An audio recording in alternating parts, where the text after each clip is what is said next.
Hello, we're back again, and we are live from the LinkedIn Hub at Advertising Week. And I have with me Amie Deutch, who is the publisher of Tasting Table, an Epicurean media brand.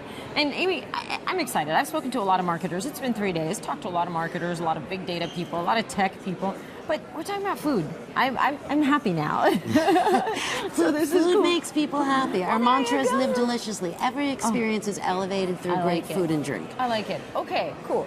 So, but you guys are still a media brand, okay? So let's talk about the media side of it. And one of the things that you and I were chatting about is you guys are looking at it more than just, right now, just a website.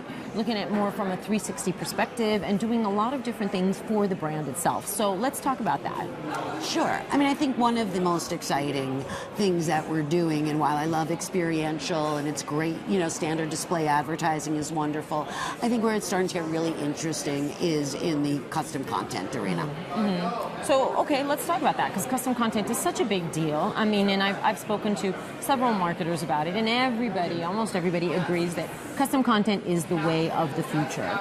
And yet, I don't think, and I think most marketers would agree, that we're not exactly there with the strategies. People don't have the really effective strategies. So what are you guys doing in that world to really reach people?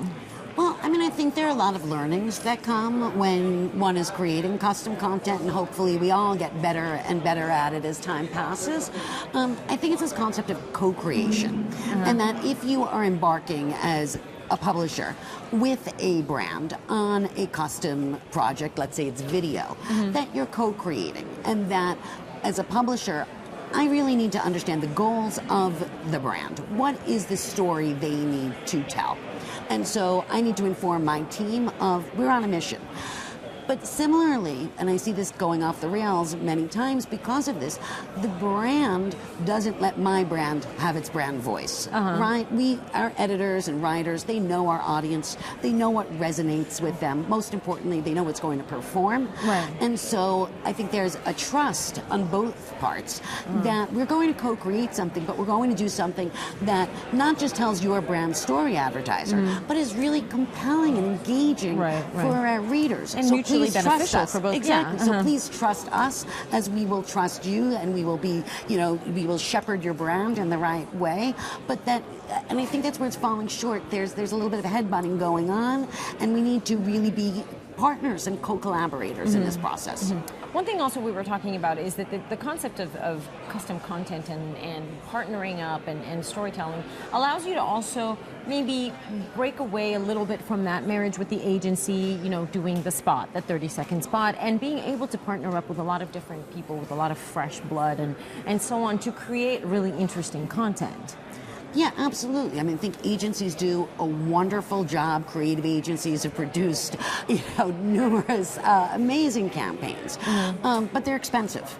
And I think what publishers very often are able to do is create content that is not as pricey. The point of entry isn't as big because it's a different mission. Right. And really the idea is to create that indelible connection with the reader or the audience. And so what it gives you the ability to do is, while your brand values aren't going to change and your audience might not change, but you can tap into passion points. So you might tell one story on an Epicurean website and another story on an entertainment website because you really want to make that connection with the readers and give them something that's either enjoyable, fun, informative, etc.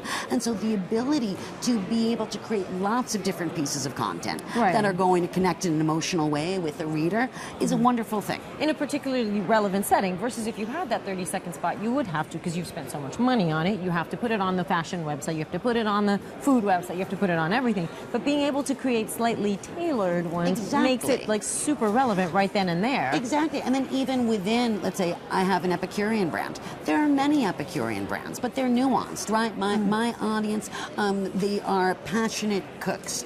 And so they're experienced, and we're going to tell a slightly maybe more sophisticated story for somebody who's very adept in the kitchen, where another website might have, a novice audience, and you're going to tell a different story to them. So even within the same category, you might tailor your message to suit the needs of those individuals who are passionate about that website. Which kind of really brings me to one thing we were talking about, which is the how and the the how and why of choosing the right people to partner with, the right content creators to partner with.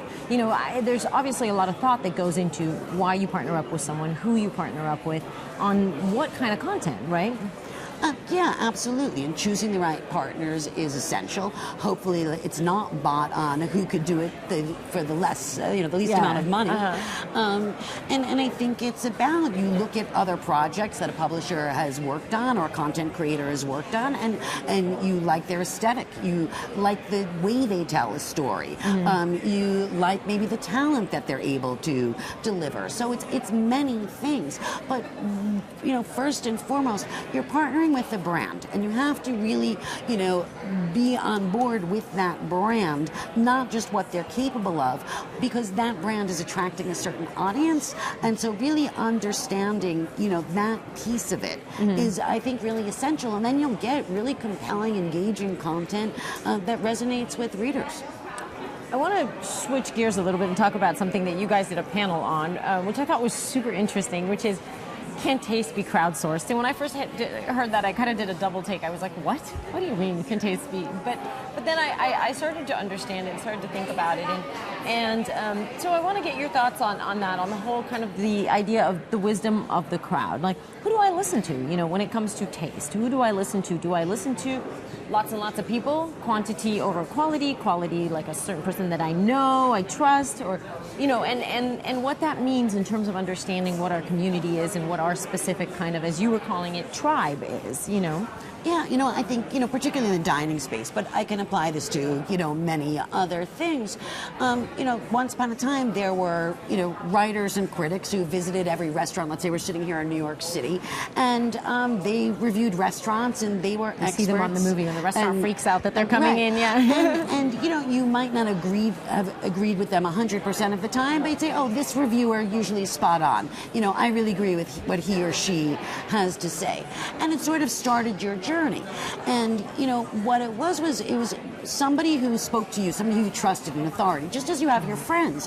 And not all of my friends do I trust their tastes, because they're different than me, but I have the people who I feel are like-minded.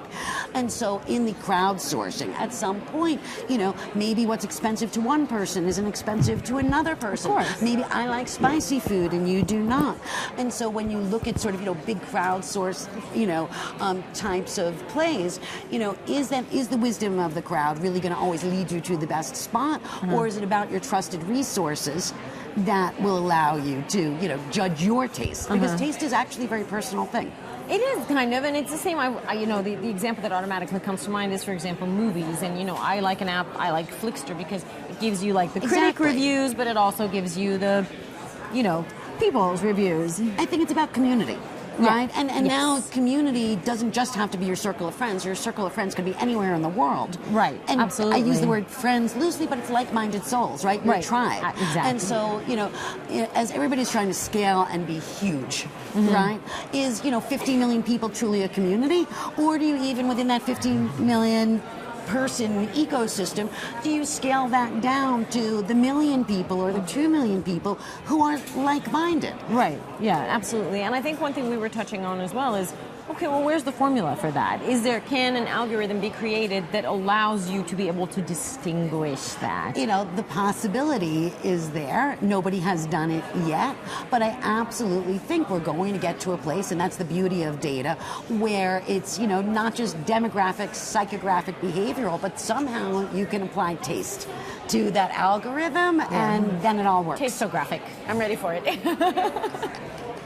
Hey, I've heard so many buzz phrases today that I'm sure I can come up with spinning. one more. Why not? I'll make it up. Tastographic. The next frontier. All right. Well, Amie, thank you so much. Thank you very much. I am logging on as soon as I get done and indulging my Epicurean tastes. Thank you so much. Thank you.